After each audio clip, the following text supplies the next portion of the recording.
I bought this car in 2002 from a guy that actually used this as a daily drive. And for being in 2002, that was pretty unusual. My plan with the car was making it a race car replica, since the color is blue, and that was the official race colors at Citroën during the 70s. That would be pretty cool, actually. Instead, I stored the car away for years. It wasn't until last October that I finally took the car home and started a restoration.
I hope this is gonna be just fine, because underneath everything is almost done. I don't want to put the tank in there because I want to keep an eye on this when we start it up and regain the pressure in the system. Before that, I don't want to have the tank in there, so that comes later when we see that everything behaves. So let's see if we can get some fuel and another tire, and then maybe we can start this thing up.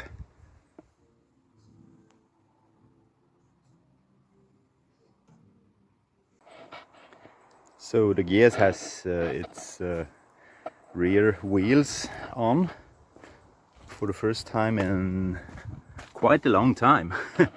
And yeah, I borrowed this clean spare wheel from the green GS.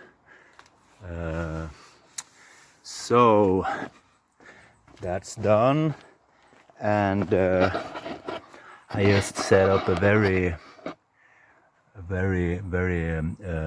just for this moment for trying to get it start. So I just put it very rudely together like this, and I didn't even got the right battery. This is the old battery from the C6.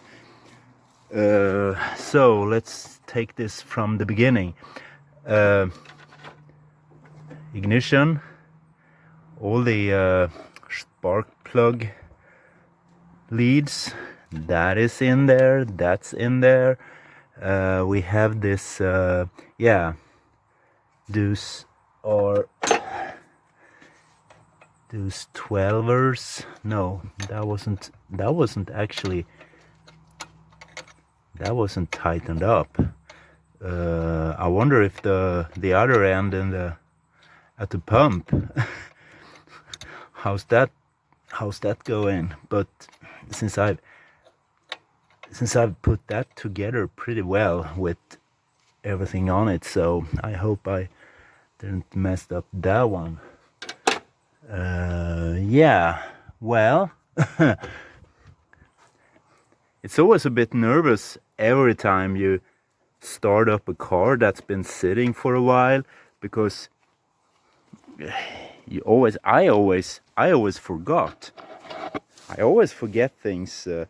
Did I put that one together? How was that one? Was it like this before, or have I done this? It's always those questions. Well, let's see. So the battery is hooked up. It is still sitting like this because I haven't released it from the jack stands, but for the first time in a very long time we have ignition, and the choke cable is in there, everything is in there. Let's see what happens.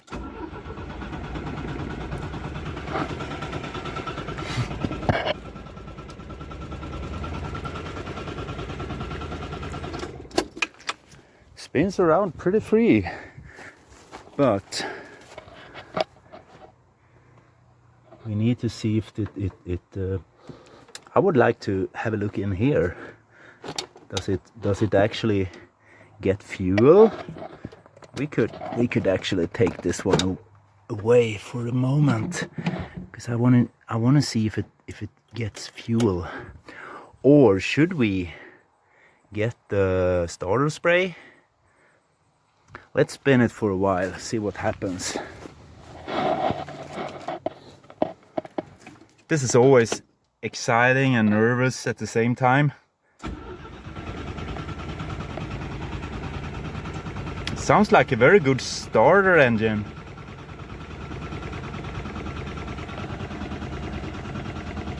Still hasn't gained there's the oil pressure.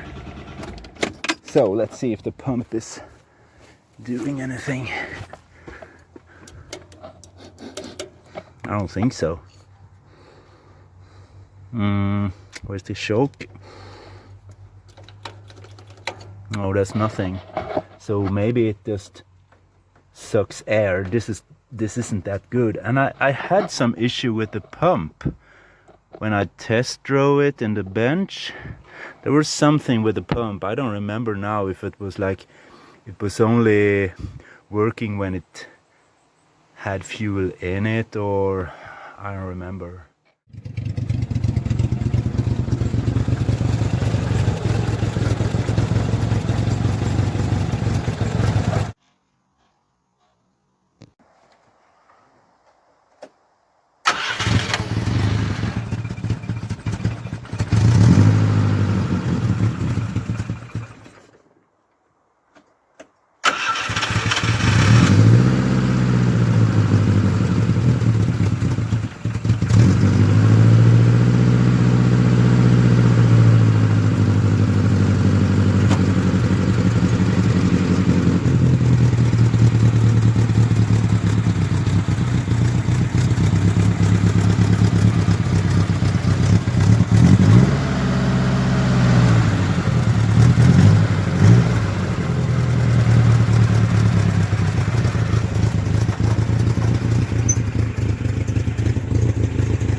mer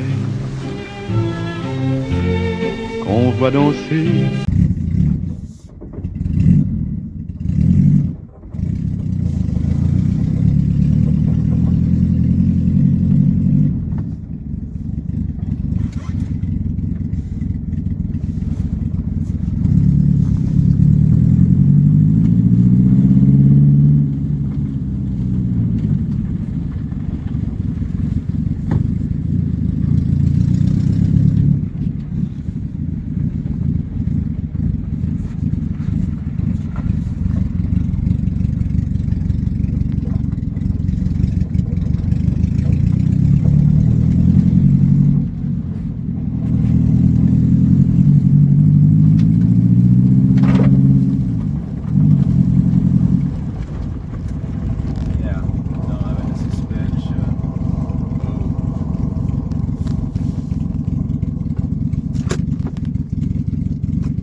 Adjust the suspension.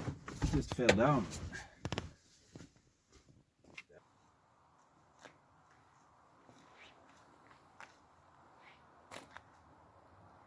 There's something on the ground. There is something there, but I can't see it where we were driving. But this is when I was probably when I was.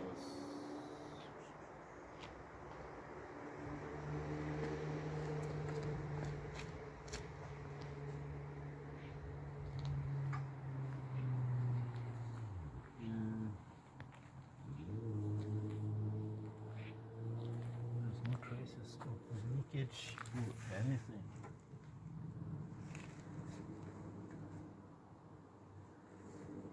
Anyway, this is the first time in like 14 years that I'm driving this car. Actually drives it by its own machinery. It's been stored away for years, and this is the first time it actually is out driving. And yeah, but now we need to adjust a lot of things and see what is leaking, and yeah, pretty exciting.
The difference is obvious. You have a height corrector in the rear that is fixed, totally dismantled, cleaned, everything's done, works perfectly, works immediately. It's very quick in response. And the front one is like you can't adjust it, it does things irrationally and just don't work. So we have to take it apart and clean it up. Way to go. So the first thing that happens when we take it apart is we see this. And this is typical for a height corrector that hasn't been taken apart and cleaned anytime. So this has been here since, or built up in here since the car was new in 1974. which is pretty much 46 years. So this is 46 years of go. So there we have our refreshed, cleaned height corrector. That is what was in it, and I want to lubricate it with LHM, so that's what we're gonna do now. Just some green, nicely.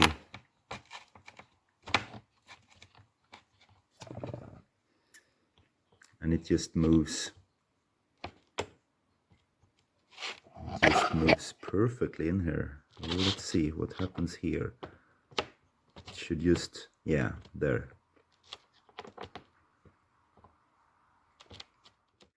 So now it's all put together, almost. We have those rings that will be fitting out there, but I just wanted to show the difference in behavior. It's free. You can actually move it outside, inside like this. You can also hear it, how it forces the air back and forwards in there. So this is a height corrector that is not stuck anymore. And this is how it should be. So there we go. Now you just want to have this one located the right direction, the correct direction. I don't actually know how it was, but I have a photo on it. So yeah, pretty happy with that. I just want to have those rings fixed because they are a bit rusty. Wonderful. Cleaned and ready to go back. This one was also cleaned. There was a lot of road dust and oil leaks, probably from the engine that was like pouring oil. And yeah, look at that.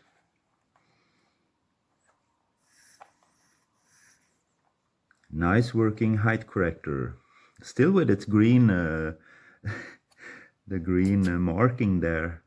It's pretty cute when you look at it as this way. I always use this M7 bolt hole, and I use this long M7 bolt there just to have a handle. That's pretty handy when you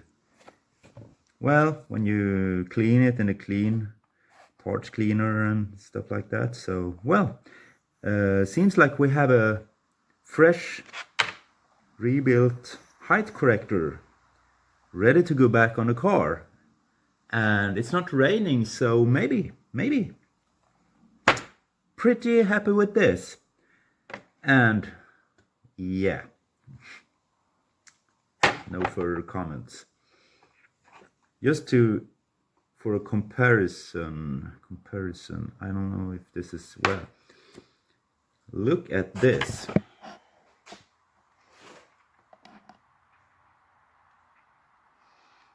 And the green LHM isn't that perfect because that just leaked out of the car. So it's not perfect, but yeah, one can clearly spot the difference here between how it should look and how it shouldn't. Height corrector or back in situ. In the Citroën manual, the workshop manual, they want you to take all this thing out from the car because the height corrector are mounted on this one. And I was thinking, but I can reach those two M7 bolts in the back here. So I did that, but I understand why they want you to take this apart, because those are not very easy to reach. Look at that. They're hidden in there. 2 tiny M7 bolts in there where my finger is. So that was a bit of a struggle to get those one back in there. Get them out was very easy, but back in there was, well, that was a fight. So let's see if this works now. I have to retighten this one, and now the rain is coming back, so we better go inside. But what remains now is putting the plastic shield back there, and the wheel, of course, and the adjustments, and then we're probably gonna have a much nicer behavior. Look at that. I can actually put my finger on there and make it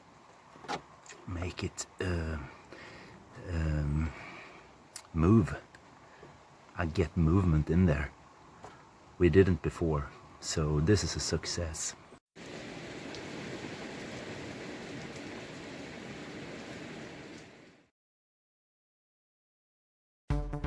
On the next episode of Citroën Grande Serie, Saxo tries his new garage seat. It's from a DS, 1960s, fancy. We make wonders with a very rusty front skirt. I discovered some very rusty holes in the gears. Rust in the gears. Yeah, you heard that right. Isn't that unbelievable? See you next time. What was that again? Rust in the gears. Never heard of.